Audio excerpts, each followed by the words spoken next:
आज या ठिकाणी आपण युवा संघटना अखिल भारतीय बैलगाडी संघटनेच्या संयुक्त विद्यमानाने आयोजित केलेल्या मीटिंगच्या निमित्तानं उपस्थित राहिलात त्याबद्दल सर्व तळागाळातील बैल मालक व वरिष्ठ पदाधिकारी यांचं युवा संघटनेच्या वतीनं मनपूर्वक स्वागत।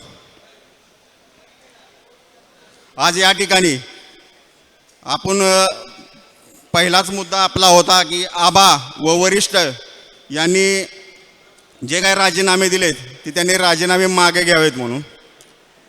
तर आता तुम्हाला पण लय मिनत्या झाल्या, सगळ्यांनीच मिनत्या केल्या, त्या सगळ्यांनी आता मोठं मन करा आणि राजीनामा मागे घ्या एवढी विनंती करतो।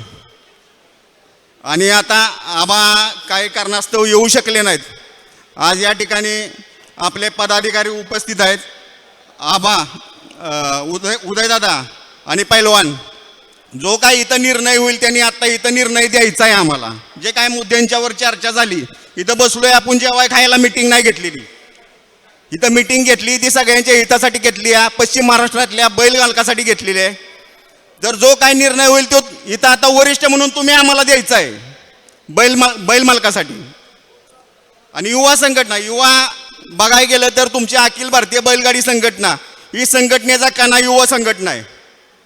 जर कणाच डळमळीत झाला तर संघटना काय कामाची। तर युवा संघटना गरजेची आहे। संघटनेत राजकारण जे आणलं गेलं, हे राजकारण कुणीही आणू नका इथून पुढं, राजकारणामुळे काय उपयोग नाही। राजकारणात आज आबांसारख्या माणसाला थांबावं लागलं, हे निव्वळ राजकारणामुळे झालं। आणि पदाधिकारी, या कोणीही पदाधिकारी असू द्या, पदाधिकारी पारदर्शक असायला पाहिजेत। कोणीही असू द्या, माझं तुझं किंवा गळचेपीपणा करणारा, दुईडगरीवर पाय ठेवून चालणारा असा काय पदाधिकारी उपयोग नाही पदाधिकाऱ्याच्या बाबतीत। आणि एवढं सांगतो, युवा संघटना अखिल भारतीय संघटनेच्या बरोबर खांद्याला खांदा लावून काम करण्याची आपली सगळ्यांचीच ताकद आहे। सगळ्यांनी सहकार्य करा आणि ह्यो पश्चिम महाराष्ट्र मर्यादित मैदान आपण आयोजित करूया। आणि ती करणे गरजेचं पण आहे, कारण आज बघायला गेलं तर जीवन ड्रायव्हर निनाम संभाबा काले यांच्यासारख्या अनेक बैल वासरं पाळणारी लोक होती की त्यांच्याकडे प्रत्येक सीझनला 10-15 वासरं खरेदी विक्री व्हायची आपल्या इथं, पण आज रोजी ते थांबलेत, कारण त्यांच्याकडे बघायला गेलं तर कोणी खरेदी विक्रीला आपल्यातलं पण येणं झालंय।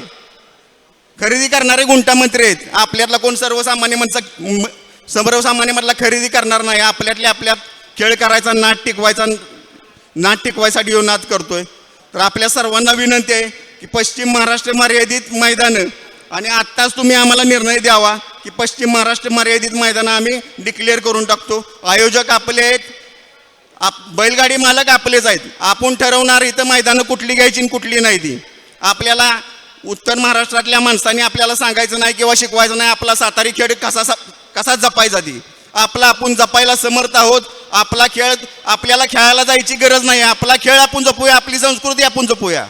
एवढं बोलतो, बोलायची संधी दिली त्याबद्दल धन्यवाद। या ठिकाणी मी युवा